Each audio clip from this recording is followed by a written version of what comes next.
Do I think he's as good as people make him out to be? I don't think so. Is he entitled to live his life, or does he have to do precisely what some rabid Liverpool fan thinks he should do, which is stay with Liverpool until Liverpool want him no more? It's ridiculous. Then they're hurt by that, right? Well, then they should grow up. This is the nature of the beast. You've got to be pragmatic and grown up in this world and look at the reality of it and say, OK, if someone doesn't want me, I don't want them. I'll move on, thanks very much.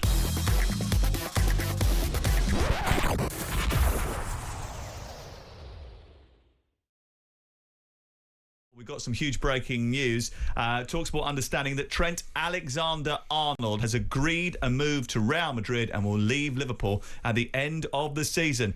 For more on this, talkSPORT's chief football correspondent Alex Crook is here to discuss this breaking news. And Alex, what have you got for us?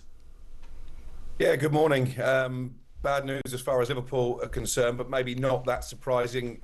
I was with Robbie Fowler last week, and obviously his big mate Steve McManaman made the same move from Liverpool to Real Madrid, and he suggested to me that Liverpool fans shouldn't come down too hard on Trent Alexander-Arnold because this is a once-in-a-lifetime opportunity to join probably the biggest football club in the world. But as you say, it's our understanding that Trent Alexander-Arnold has now agreed terms with Real Madrid. He will leave Liverpool on a free transfer when his contract expires at the end of the season. It will be a long-term deal, I understand, worth in excess of £220,000 a week. But it does end a long association with his hometown club. He first joined Liverpool, Trent Alexander-Arnold, back in 2004. He's played more than 250 Premier League games. He's won every domestic honour there is to win. And I guess the big question now is what happens with Virgil van Dijk and Mo Salah, the other two Liverpool players whose contracts are coming to an end. Real Madrid have been confident about this for some time, haven't they?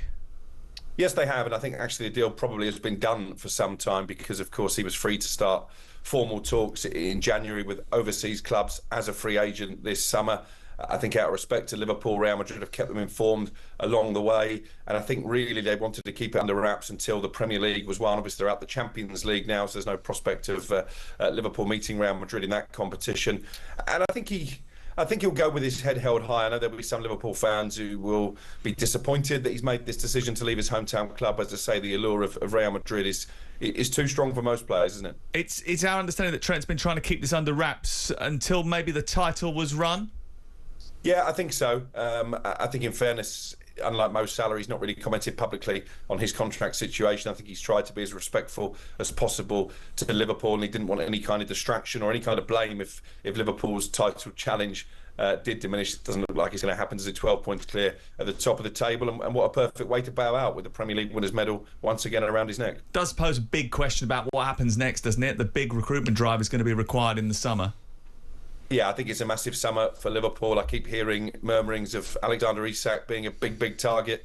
Even if Mo Salah stays at the football club, I think they want one, if not two, central defenders. Obviously, they've got Conor Bradley there, who is a ready-made replacement for Trent Alexander-Arnold. So interesting if they try and bring in another senior right back. I think the left side of defence actually is of a more immediate concern because Andy Robertson is entering the veteran stage of his career. I know they're big admirers of Milos Kerkez down at Bournemouth and Anthony Robertson at Fulham, another potential arrival. So this is a massive summer for the Liverpool board, and I feel a little bit sorry actually for Michael Edwards and Richard Hughes. I don't think it's right they should get any stick if one or all of these players out of contract apart, because it's a situation they've inherited. It's a really unusual situation that a club of the stature of Liverpool would allow arguably their three best players, or certainly three of their best players, to get into the final year of their contract. talkSPORT understanding that Trent Alexander-Arnold has agreed a move to Real Madrid. He's going to leave at the end of the season. Liverpool fans, what do you make of that news? 03717 22 3344. You can text us 81089. Real Madrid have been confident for some time. Trent's been trying to keep it under wraps for a little while, but we understand that deal is now done and he will move at the end of the season. That's our talkSPORT chief football correspondent Alex Crook bringing you that breaking news this morning. Let's get your reaction. 03717 22 3344. And Simon, it was interesting there just listening to Alex at the end, just suggesting, you know, this is a situation that maybe should have been headed off at the pass a year ago. Well, that's easy to say, but then you've got to find out when you make those observations. You then got to follow up or how you do that. Then the only conundrum for them, Trent. I mean, I said a year ago, or certainly at the beginning of the season, Trent Alexander-Arnold will be going to Real Madrid. Done deal, done. So it's no surprise to me that that's the case, because he is a going concern. He is a resaleable asset, whereas Virgil van Dijk and Mohamed Salah are probably not as much, irrespective of how wonderful Mohamed Salah's performances have been. The balance is with Salah, you've got a difficult conundrum. Are you going to be put in a position, because he's a free transfer, that you're going to have to pay him the same wages as he's going to get in Saudi? Because if he's going to get the best part of £1 million a week in Saudi, how are Liverpool going to justify that in a squad that's going to reverberate with that kind of expenditure? So when people make these sort of observations that it's remiss or it should have been dealt with, how do you do it? How do you square that circle? It's really easy to say what you should do. It's much more difficult to say how you're going to do it. I think Salah will sign, and I think Virgil van Dijk will sign. I never thought that Trent Alexander-Arnold would sign for Liverpool, re-sign for Liverpool. The only conundrum for Liverpool now is the disappointment. They've taken a view. They've taken a commercial view that to extract what they wanted from Trent was possibly more valuable than getting a transfer fee for him earlier on in his contract. They've won that. He'll go out. Liverpool will walk the Premier League this year. They'll walk it with having bought no players in whatsoever. So the conventional wisdom that would have been pouring out of the so-called expert's mouth at the beginning of the season, which is Arne Slot's got to bring in his own players. Well, he hasn't brought anybody in. He's taken what was given to him and managed it very well. And I assume that what he'll do in the summer for any challenges that he's got will buy who he wants, given the fact that they are the current Premier League champions. They are Liverpool Football Club, one of the biggest football clubs in the world, and they've got a very decent squad of players. I don't see this summer being a massive summer for them at all. I think they'll do their business, they'll do it well, and Slot will be building off the back of an enormous season where they won the Premier League. It actually adds further fuel to the praise that Arne Slot deserves that he walked into that football club, and also to Jurgen Klopp for leaving the squad that he did behind, that Liverpool have done so well this season. But what happens next? Well, Liverpool fans, 0371 722 3344. We had Michael Owen on Sunday telling us that he was not too surprised about the idea of Trent going to Real Madrid. If he did leave, do you think it's because he doesn't like Liverpool, or does it? He's done absolutely everything. This is just an opportunity. Do you know what? Part of him would probably think, I wish I didn't have a decision to make, because he probably loses sleep over it. I know I did for about 10 days from knowing the interest and actually making a decision. I didn't sleep for 10 days. I actually hated it. You might think it's a nice problem, but it's almost like it's a horrible problem. You just almost want to be forced into one direction and just get on with your football. Famously, Michael Owen, I think, took a bit of stick from Liverpool supporters for choosing to go to Real Madrid at that time. And as Michael said on the show on Sunday, actually, he's got to look after himself. He's got to decide what he needs to do for his own future rather than worrying about Liverpool. But do you think that because of the connection that he's had at the club since he was 8 years of age, the fact that he's leaving on a free transfer will irk some Liverpool supporters? If they want to, yeah. I mean, there's some people that believe that you should actually tie yourself to one football club for the rest of your natural-born life if you happen to have come through their development and through their youth and you happen to be associated with the club as a young man. In an ideal world, in a sentimental world where those sort of people live, that's a very interesting dynamic. In the real world, what players' responsibility is to be as loyal as their contract dictates and to do their jobs all the way through their contract. Now, Trent Alexander-Arnold has done that. Do I think he's as good as people make him out to be? I don't think so. And I think he's quite fortunate to be getting a move to Real Madrid. I think he's a very good player, but I don't think he features regularly in the England side. I don't think he's an international player that the England setup felt was the most reliable player to have in their setup at times. And I think he's got a great move to Real Madrid. And I think in the terms of loyalty, people lose their minds over this nonsense. They lose their minds over what loyalty looks like. Your loyalty in football is to do your job under the auspice of your contract, not engineer outcomes that disadvantage your football club, and not go on strike when you don't like something. Other than that, that's the length and breadth of it. What will the impact be of losing Trent Alexander-Arnold when he moves to Real Madrid? Danny Murphy joined us and spoke about that last week. I think there's always going to be a percentage who feel aggrieved if he goes for free and doesn't stay, because they think when you're a fan of a club, you don't see the bigger picture. But do you agree with that? No. Okay. No. I think there's a bigger... I mean, there is a football issue, of course, because you're going to play...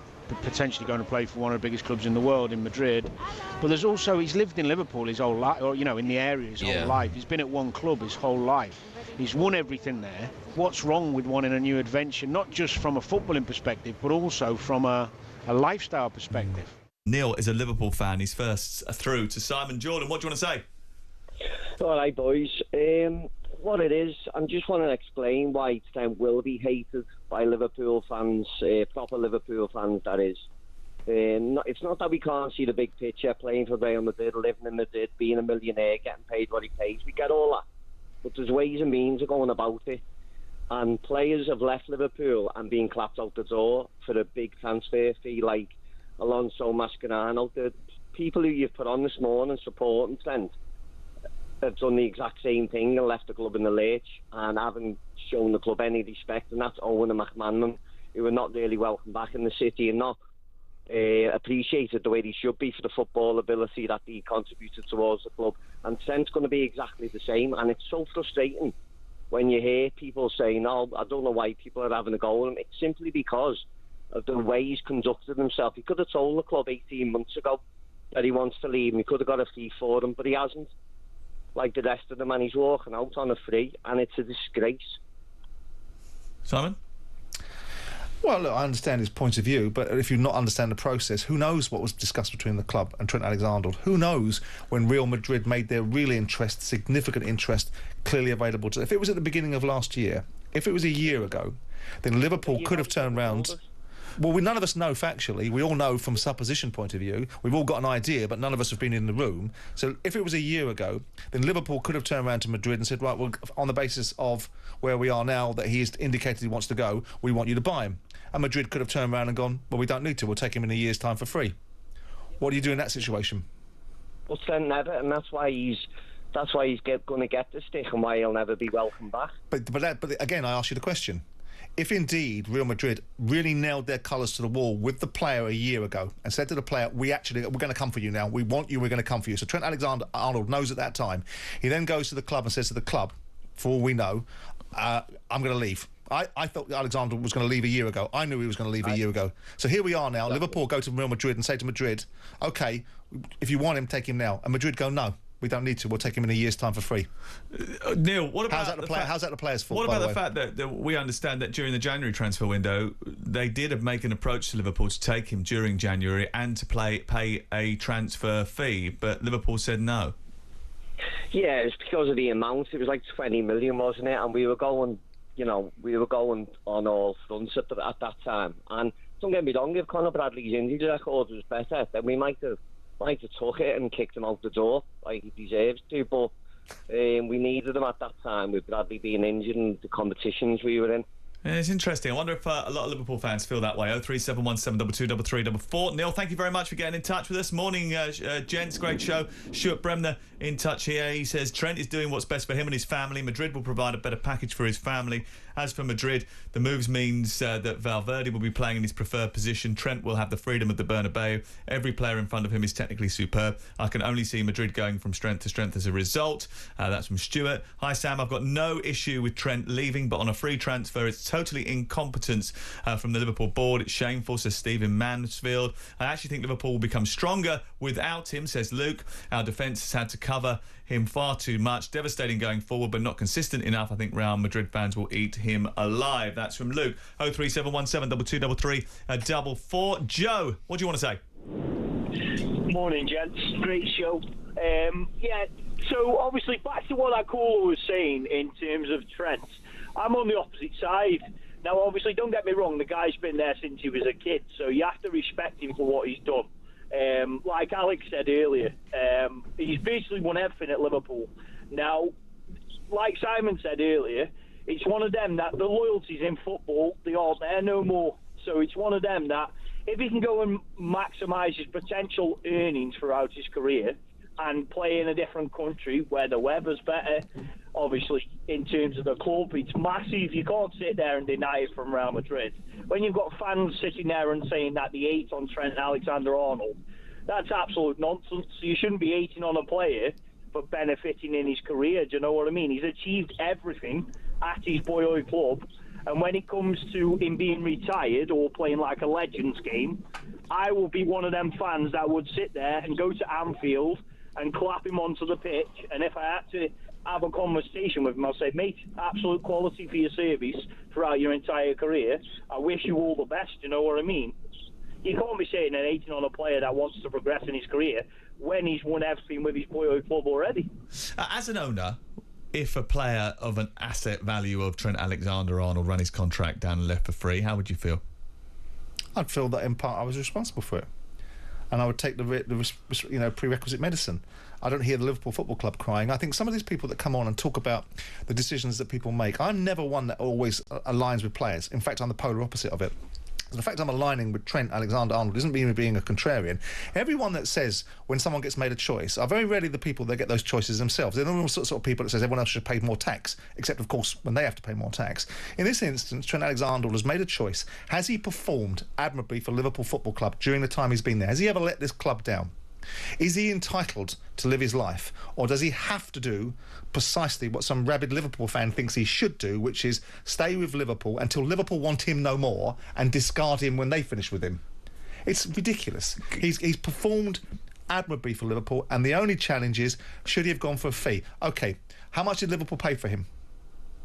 How much did they invest in him, though? That would be the point. No, how much did they get in return for him in terms of the performances they put out on the field, which generated revenue, which made their club more valuable? I'm totally with you, but I do understand. I think the Liverpool supporters that are upset, they're hurt by the fact that someone who they've supported, someone they've brought through their system, someone who comes from the same area of them, is deciding to go somewhere else. Then they're hurt by that, right? Well, then they should grow up. He gave them significant performances. He is entitled, as they would be, to be able to. They will say, well, if I was there, I'd never do it. Ultimately, I don't think he's hoodwinked Liverpool. I don't think he's done the Sol Campbell trick of indicating to the club he's going to sign and then running across town to join the biggest rivals. He's left to go to Real Madrid, and Liverpool probably, if Liverpool had put Trent Alexander-Arnold on a 7-year contract 2 or 3 years ago, people would be saying it was lunacy. And saying, well, what are you doing putting someone on a player contract like that, because you'll take away their motivation.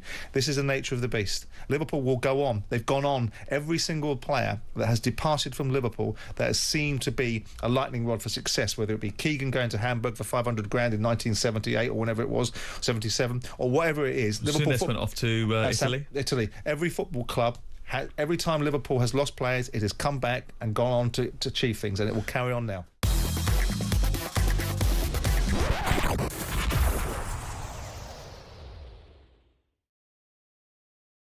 England beat Latvia 3-0 last night. Thomas Tuchel said he wanted to excite, but did last night's 3-0 victory. The efficient swatting aside of Latvia showed that there's still plenty of work to do. There was some promise in certain areas, but international football is such. I don't think it was boring. It was more like watching an FA Cup tie when you sort of know who the winner is going to be and the minnows are going to defend for their life. But that sort of international football now. The fans of Latvia and Andorra and Albania are quite happy for them to come to Wembley and put 10 behind the ball. He will excite when they play against teams that think they can beat England, or think they've got a chance about beating England, and you'll have an open game of football. And then England, the England that he wants. Not many of those, though, is there? No, but there will be in tournament football when he gets there. None of this means very much. The Albanian game, the Latvian game, the Andorran game, they're all going to be games that England are going to win. And so we're only going to find out the Tuchel revolution when he starts coming into the tournament in America and plays against opposition that we, on paper might have difficulty with. Then we'll see the difference between the Tuchel England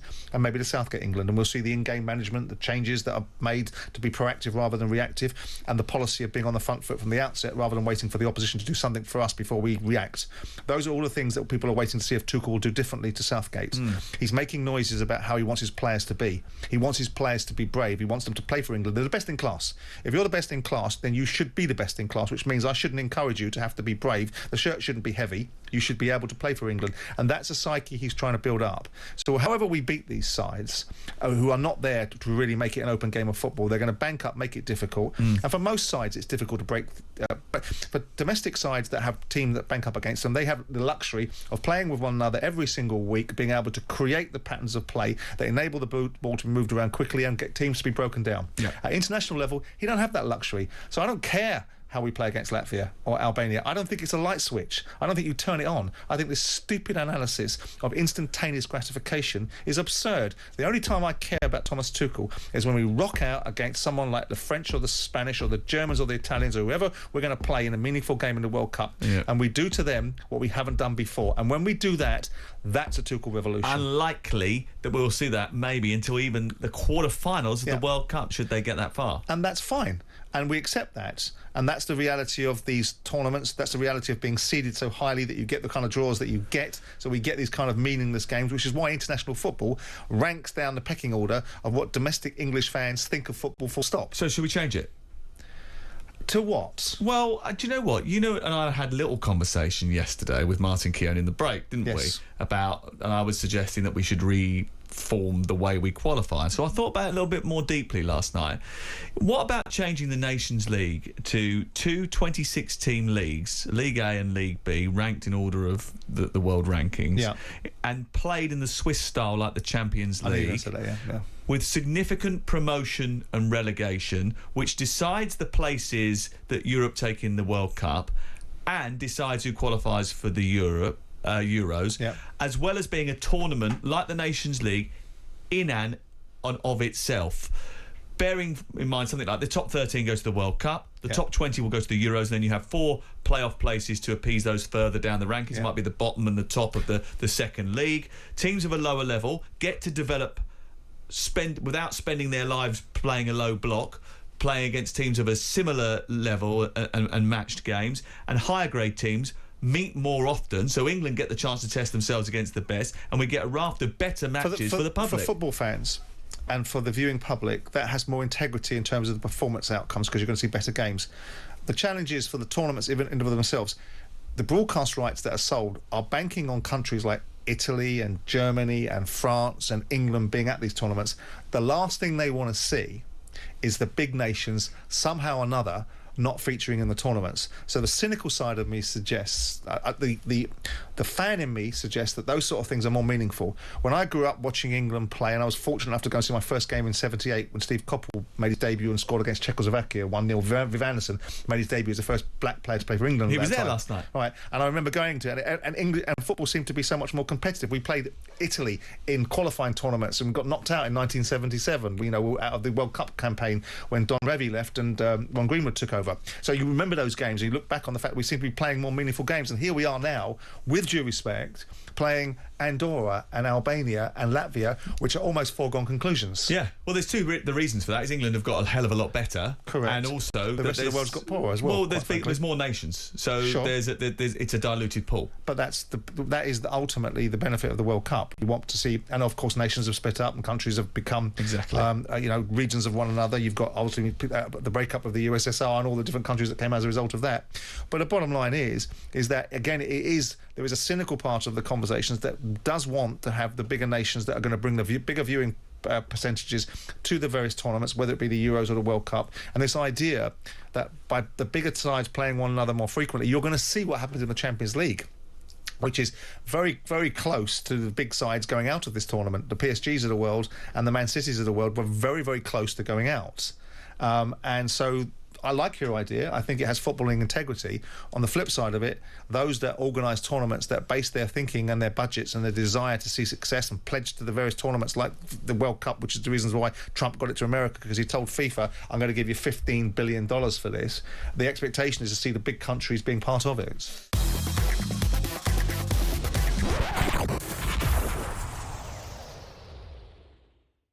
Just a quick word on Sepp Blatter and Viddal Platini, who today have been cleared of fraud charges in Switzerland. We're breaking news in the last few minutes that Sepp Blatter and Platini have been cleared of fraud at an extraordinary appeals chamber of the Swiss Criminal Court. The federal probe, which was launched in 2015, spelled the end of their careers in football. Basically, the former FIFA president and former UEFA president were accused of fraud, forgery, mismanagement and misappropriation of more than $2 million of FIFA money in 2011. The Attorney General's office in Switzerland had challenged the first acquittal in July 2022 and asked for sentences of 20 months suspended for 2 years, but they have now been consistently denied wrongdoing and now have been cleared of it. So for them, their reputation's restored? Well, not really. I mean, for those individual instances, Sepp Blatter may not have been part of the corruption. He may, maybe the burden of proof required in these Swiss courts is a very different dynamic than it might be provided elsewhere. But he sat astride a corrupt organisation. Whether he was corrupt individually, in these instances, perhaps not, for the purpose of this conversation. But there's no doubt that FIFA operated, whilst under his stewardship, in a corrupt way at times. You've seen it. You've seen people being consequence for it, marched out by the FBI and put under indictments. We've had people using themselves as bugs to be able to go and record dodgy conversations. whether he was, in this instance, and as subsequently decisions were made to remove him from his post, on the basis of this, there's no doubt in other instances, as far as Blatter was concerned, as the person that headed up the organisation, if your organisation is corrupt underneath it, you're responsible for it. Now, whether Platini has been caught in an unfortunate situation, it all feels to me a little too comfortable that money gets pushed around quite easily and without any accountability. And whether, unfortunately, Platini got himself caught in a situation where someone else was the bigger target, I don't know. Of the two, I think more likely to have his reputation restored and to have some say about whether he wants to do something about how his reputation was damaged is probably Platini.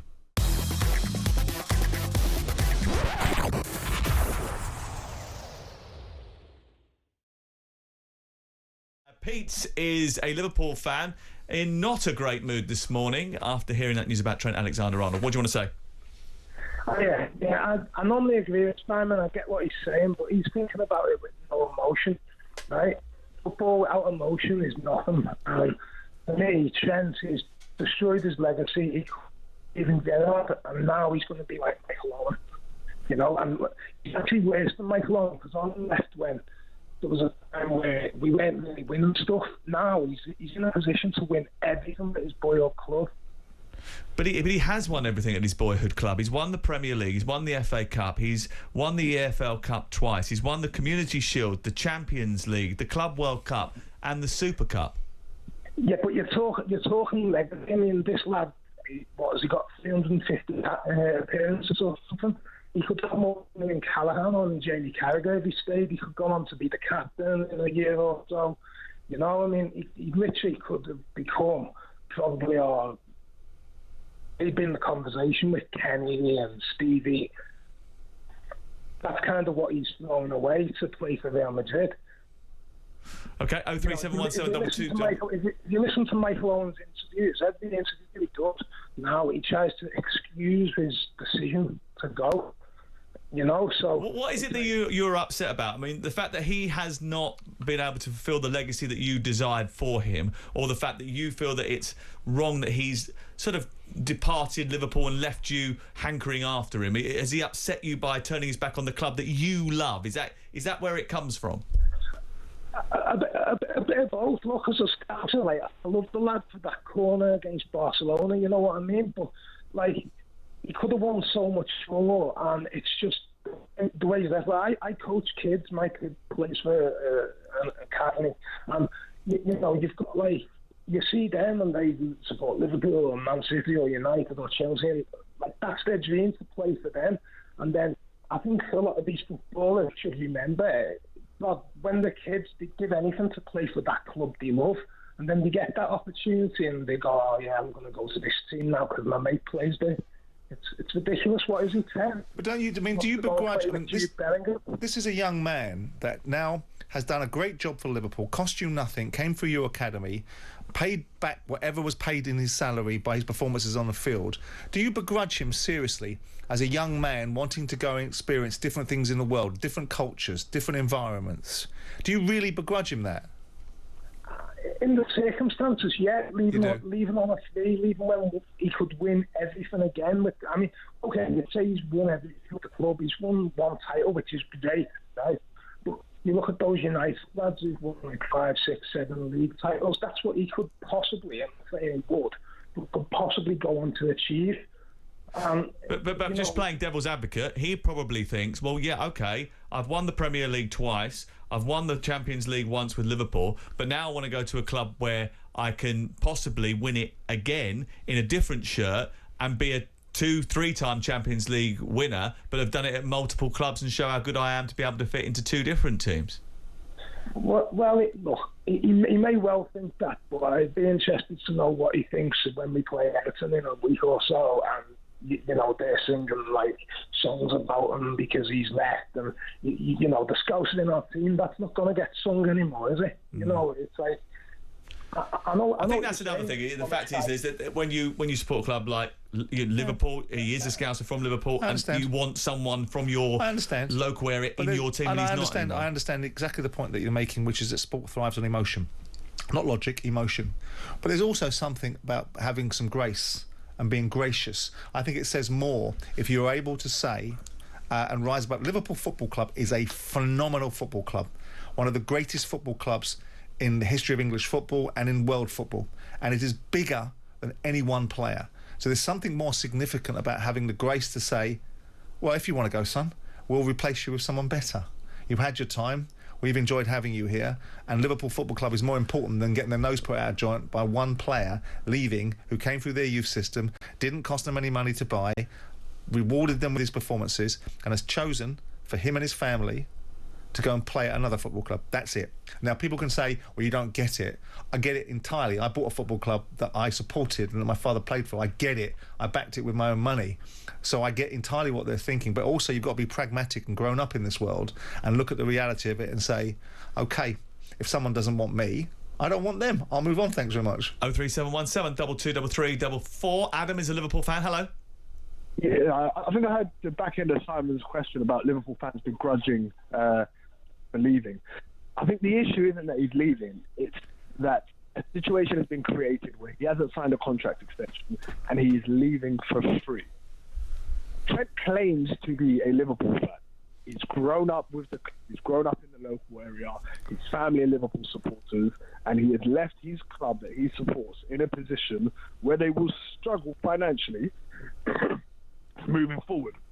We know Liverpool historically do not spend crazy amount in the transfer window. We know the owners, to some extent, are tight. The fact that he has left on a free, he's completely ruined his legacy, completely. So hold on, your problem is actually that the owners aren't putting their money in the pocket and the club is a self-sustainable one, and you wanted to get the full value out of him moving on. That's, you know, so your beef is not just with Trent Alexander-Arnold, but the fact that, as you say, you think FSG are tight. FSG are tight. Any Liverpool fan can tell you this, and they don't get the criticism because of Jurgen Klopp. Jurgen Klopp created an amazing team on a budget, and Liverpool, to some extent, have been successful, and that's why they don't receive the criticism that other owners potentially would have. And in the future, we're going to see sort of how Arne Slot gets on and what happens in the future. But I don't want to digress from Trent. Trent and his camp have created a situation where they haven't signed a contract extension. That's from sources that I know. He's been offered contracts for a good couple of years now, and he's refused to sign.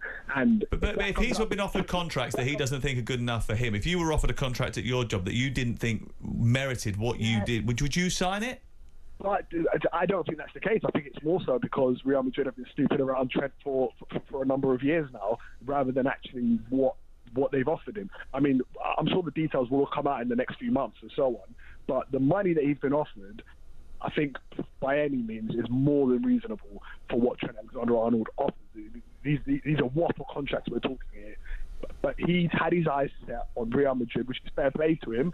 But then on the other side is you've ruined your Liverpool legacy, and I think he understands that, and we have to move on from that. Okay, cheers, Adam. Thank you very much. It's fascinating to get the range of different views. Ranj is a Liverpool fan. He's got a different view. Hello, Ranj. Hi, how you doing? Good, thank you. What do you want to say? I honestly think, like, Trent gave us everything, and I give him my blessing. And that caller said before about that Barcelona corner, he won that Champions League for us. I love him to death, and I'll give him my blessing. When do clubs ever give the players, you know, when it gets past their, you know, when they lose a bit of skill or pace, they get older, they don't look after them. And Liverpool, I'll say this, FSG, they're tight. Look at Mo Salah, what they're doing to him. Probably one of the best players ever for Liverpool. And they're just dragging it out. Good luck to Trent. Good luck, absolutely, honestly. But you're not comparing apples with apples. If you're Liverpool and you've got Mohamed Salah, you're now bidding for Mohamed Salah against Saudi Pro League. And are you suggesting that Liverpool should match whatever the motivation of the Saudi Pro League will offer? No. I think they should be fair. But that's their conundrum, isn't it? I should think they should be fair. At the end of the day, right? How do you know they're not being fair? I mean, you don't know what he's asking, and if he is getting offered loads and loads of money from Saudi Arabia, and you don't think that they should match that, then what constitutes fair? then it's just as much on Salah to come to the negotiating table as well, isn't it? Absolutely right. What I know with Salah, he wants to stay at Liverpool. He wants that legacy. He's not going to get that in Saudi. Never. A lot of players have left Liverpool and they're suffering, like Coutinho, Suarez, even Michael Owen till this day. He regrets it. But with Trent, he's won us so much. And let him go. Okay, cheers, Ranch. Thank you very much. 03717223344 to send us a text 81089. I think the problem is multifaceted, right? So there's never a sort of like it's his fault, it's their fault, it's this person's fault, it's Real Madrid's fault, whatever. It's Real Madrid are interested. Trent Alexander-Arnold is a great player. He's coming to the end of his contract. Liverpool haven't sorted out a contract for him. They haven't been able to come to a deal. All of these things to come together at the same time. It's confected outrage because it's like the old Winston Churchill quote, isn't it? We've established what you are. Now we all know all we're trying to do, work out what the price is. So if they'd have got a fee for him, they would basically be saying, "Oh, he can go then." So it's the principle around the money side of things. So Trent Alexander is going to be able to remunerate himself more economically at Real Madrid than he perhaps could at Liverpool. So that's not okay for him, but it's okay for Liverpool to demand a big fee for him when they didn't pay anything for him, because the fans will be offended if they don't. The reality of it is that no one knows the full process. This is not a case, I suspect, where there's been a bait and switch. This is not a case of a player leading the club down to a conclusion that they've not understood. As I understand it, I think they've seen it coming for a long time. Sure.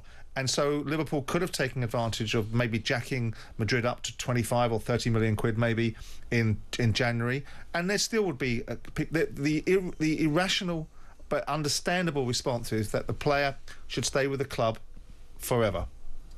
And that's a silly response because players don't. They are professional footballers. They've done their jobs and they are entitled to leave. And as disappointed as you are, Liverpool Football Club is a much bigger club than Trent Alexander-Arnold. And they will go on and they will win things without Trent Alexander-Arnold, and this will become irrelevant. And the reasons why Michael Owen might regret leaving Liverpool for Real Madrid is because he was a bit part player at Real Madrid and it wasn't a great move for him.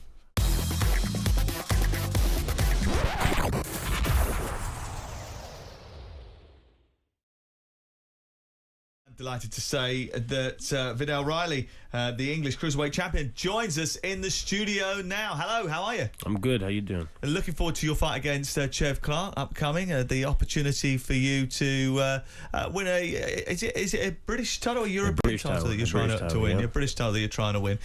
How important is that to you after becoming the English? Extremely champion? important. You know, it's like a natural progression.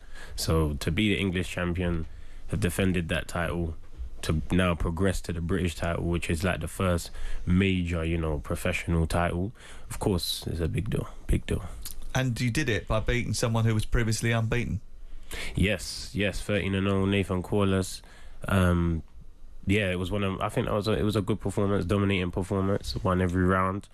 Defended it against Mikel Lawal as well. Won almost every round there as well. So I feel like it's right that the level goes up. The level goes up.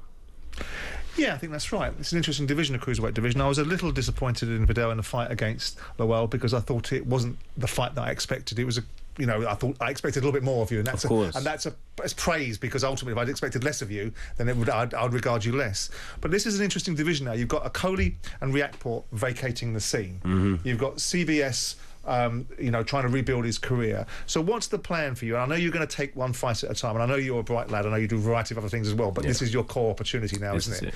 So this fight with Clark, I know you're not going to go past it, but what's in your mind's eye, if you've got a plan that you want to be able to achieve, how quickly do you think you're going to go through the gears, fight for a European belt, then start moving up into the world rankings? I honestly feel like that British title is the propelling title. That is the title that pushes you into almost anything to come next. People have gone from British title fights to world title fights, British to European, which is more of a natural progression. The division is in a transitional phase, like you said. I really don't know what is next after Chev Clark, but it has to be onwards and upwards. Are you disappointed that the fight between yourself and Chamberlain never materialised? Yeah, that was very disappointing. It's something that I'm over now, because of course I had a new goal put in front of me as that one fell through, but it was disappointing. I think it was a good build up, a lot of back and forth, a challenging fight for us both. The public were really connected to it, so for it to fall through, it was very disappointing. Can it reappear? I think so. Yeah. I think so. Leading with what you were saying about the division being in that space, at any time, anything can happen right now. I think me defending the British title against Isaac Chamberlain is a high possibility. You know, it's something that could happen. So, and they're all big fights. The good thing is that no matter what direction I go in, they're all challenging, juicy fights. Well, we've seen people like El Zorro have an opportunity. I mean, obviously he got blasted out by Jai Opataya, but these opportunities exist. I mean, when you look around the division, do you see yourself, pairing up against people like, say, Jack Massey further down the line? Again, these are guys that are really in that space that I'm in. If you look at the top 5 in the country on BoxRec, all the names that we've just mentioned are right near me, right next to me, above me, or just underneath. So these are fights that are, and who knows, anything can happen where someone gets injured in the build up to this fight, and then Massey might be the replacement, or Isaac could be the replacement. We've seen that quite a lot, the last minute guys stepping in, and I have to keep my mind open to all of those fights and opportunities. What's your view on being on the undercard of this Ben Eubank fight? It's historic for me. The venue is the thing that I'm most connected with, being from Tottenham, growing up in Tottenham, literally 5 minutes from the stadium. You're not a Tottenham fan, are you? It's not as if you're wearing anything to do with Tottenham, is it? Yeah, no, I am. I am a Tottenham fan, and I moved to Tottenham when I was 8 years old, 9 years old actually. So from then, I've supported the team. Went to the school across the street. So now I'm getting an opportunity to fight in the stadium. Historic main event, of course, but just being able to do that on my doorstep sooner than I thought I would. Proud, but I'm not going to take it in until the job's done. What's your prediction for that fight? For the main event? Yeah. My mind changes every day. What's your gut feel? My gut says Eubank, but I can see a fight where Conor does the job, and I can see a fight where Chris does the job. But I don't think it's going to be one-sided no matter who wins. So you think it's 50-50 pick and fight? I go 60-40. 60 Chris, 40 Conor. What do you think? I don't care. Have you changed your mind at all? You don't. You're not interested, are you? No. You have no feelings at all. Listen, I understand the emotional reaction to the fans. I mean, I've spent time with Eubank Senior and Ben Senior, who were fighters I admired tremendously. I went to see Nigel fight Gerald McClellan in that tragic circumstance, and I went to see Chris Eubank fight many times when he was in his pomp. These two boys can't lace their father's gloves, and part and parcel of the reasons why they're getting the attention is because Snake Oil, Eddie Hearn, is maximising the opportunity, but is because of the legacy of their fathers. And I wanted Conor to come back from the challenges and fight for a world title, right? Not to fight for what I consider to be a circus. But I get it, and I respect people wanting to watch it. Are you a natural cruiserweight, or are you more likely to find yourself moving up into heavyweight at some point? I think if the opportunity is presenting itself correctly, I could go to heavyweight. It's not something I've always thought about, like, oh my god, I'm dying to make cruise, I can't wait to move up. It's not the feeling that I have. It'd really be opportunity based, but I'm definitely a natural cruiserweight, and I feel like I'm still growing into being on the bigger end of the division. I mean, well, not because that's. I mean, obviously, Richard and Lawrence have departed up to heavyweight. Lawrence via Bridgerweight, got his world title in Bridgerweight. Now got himself ranked #1 in WBC, which I find a little bit perplexing, given the fact he's boxed one round in the heavyweights. Yeah. When you look around at the cruiserweight division and you look at CBS and what he's been able to achieve, obviously beating Lawrence, beating Masterson, and obviously beating Richard Riakporhe. You look at Zerda Ramirez and what Zerda Ramirez did to him. You look at Badou Jack as the sort of heavyweight champion that's allowed to have it in recess. Yeah. It's a division that's open for opportunity, isn't it? Jai Opataya is the beast, isn't he? Yeah, he's the king of the division, the Ring magazine champion, looking the most devastating. He's also expressed his interest to want to go up to heavyweight as well. So it's like this next 18 months is going to be very interesting. I just got one job, which is to make sure I keep winning and keep myself in the hot spot and in the hot pocket. So you're expecting to win at the Tottenham Hotspur Stadium on the 26th of April? Of course. How many games do you reckon that Tottenham are going to win between now and then? Oh, man, that's a painful question. I just want to represent on behalf of the team and give us some sort of victory. And do you think that you might be the only one from Tottenham that's going to win a trophy this season? I hope not. But if it is, if we do the Europa, I think it still is very disappointing what's happened in the league, but at least we could say we won the Europa League. But if Tottenham don't do it, I'll at least win the British. Yeah, well, at least there will be silverware held aloft at the Tottenham Hotspur Stadium by someone associated with Tottenham. Yes. There you go. What do you make of the YouTube scene at the moment? Because you famously trained KSI for a couple of years between 2017 and 2019. Are you still sort of keeping an interest in that? I still keep my eyes on the on the misfit scene and what's happening over there. I'm not as involved and in touch with it because I'm not coaching with it. So, but I do like to see how the game has, progressed from the beginnings of it in 2017 and how they're managing to maintain this. But I feel they're in a difficult space right now. They're in a difficult space, especially with KSI withdrawing from the fight with Dylan Dennis. He is still the huge name, the biggest name. So something like that does make the scene take a bit of a hit, and I think we just need to see the fight that we want to see, which is him versus Jake. I think once that fight happens, we'll see a resurgence in how popular that side of the game is. Didn't Jake Paul call you out at some point? He did, but he calls out everyone, doesn't he? He called out AJ as well. He called out AJ the other day as well. Now he's a marketing genius. Yeah. He knows what to do and when to do it. I don't know if it's all his ideas or if people sit down at a table and say, let's pull this card, let's pull this move. But he has called me out. You must have sucked cheeks in though a little bit with the Wayne Bridge situation, mustn't you? You must have thought that was a bit strong. Yeah, that was a bit strong. But How's the rapping going? You still doing it? Still doing it. Not something that I'm releasing or looking to push out to the public. Very important that, like we said, man, these next 18 months are so key. You stay focused on what you're doing. I can't afford to be diddling here, dabbling there. Like, I'm still gonna make music because to me it's something I like to do, something that I like to produce to a certain quality. But the time will come when I know it's time to push that out alongside everything else. Is it right, Viddal, you've got a YouTube channel where you've got about 1 million people that follow you? 1 million subscribers, yeah. So are you looking to capitalise on that and turn that audience into something that supports you and builds your reputation as a boxer as well? Yeah, that was always the goal. The goal was, how do I turn these viewers into buying tickets to the fight, buying pay-per-views to the fight, being invested in the journey.